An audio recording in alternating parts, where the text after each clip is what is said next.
My name is Brandy Aven, and I am an assistant professor of organizational behavior and theory at the Tepper School of Business at Carnegie Mellon University. And I will be introducing an exercise that I developed with a colleague, Professor Taya Cohen. This exercise is intended to show students the role of social relationships in organizations and in markets. And what we want to highlight for these students is how social relationships, their social network, both provides them with great opportunities to access information and how valuable that can be, as well as these types of relations can also constrain or bias some of their choices. And so what this exercise does is allow students to use their actual social network, the relationships they have in class, to solve the simulation puzzle.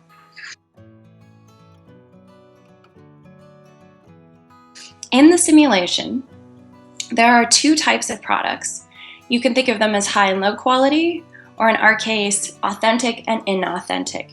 However, there's no discernible properties that the students can tell which is which, and so they have to rely on the information of the product seller. We have two types of sellers, those who are selling inauthentic goods and those that are selling authentic goods. And so that the market can clear in the simulation, we also have individuals who are trying to buy inauthentic goods, because that does happen, and we have individuals who want to buy only authentic goods.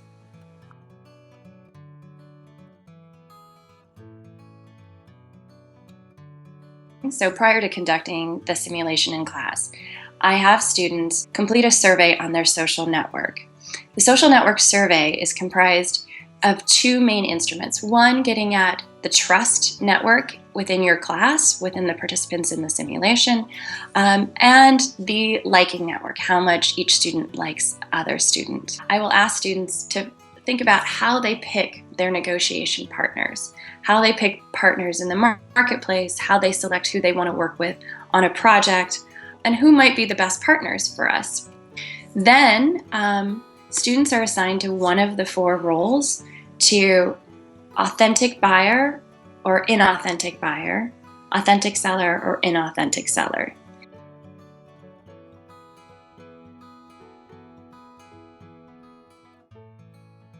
During the simulation, students can discuss with other students what type of products that they have. They can share information about previous trading partners.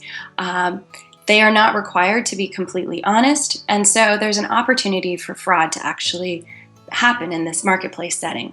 Students can then start transacting their watches, either buying or selling, within the classroom. So students oftentimes will admit that they overly rely on their social relationships, their friends, the other students that they spend a lot of time with, to gather information in the marketplace.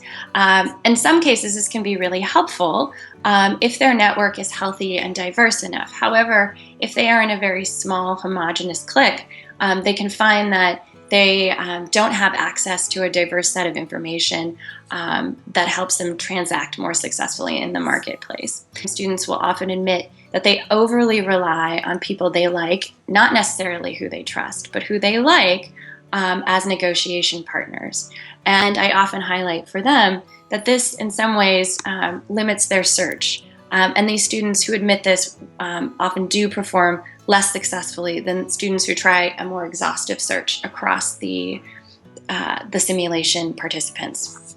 So oftentimes, some students will take a more economic wait-and-see approach and not ask people to help them try to figure out what watches are authentic and inauthentic. And in doing that, they lose a first-mover advantage.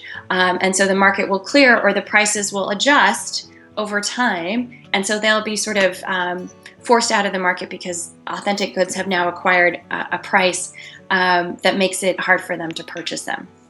Alternatively, students who go to their social contacts to find out about the quality or the authenticity of the good early on in the game oftentimes perform much better than their peers. So oftentimes I will highlight and show the students their trust or their network survey in the debrief. It's not It's not necessary to look at individual positions per se, but it's nice to highlight sort of who might be connected to who and who would go to who as a partner. So you can traverse the network and discuss those patterns and how that can be visualized as a nice way to introduce social network concepts for a course that's geared towards that. Liking tends to be one of the more dominant logics for the sellers. So sellers will prefer to transact with people they like.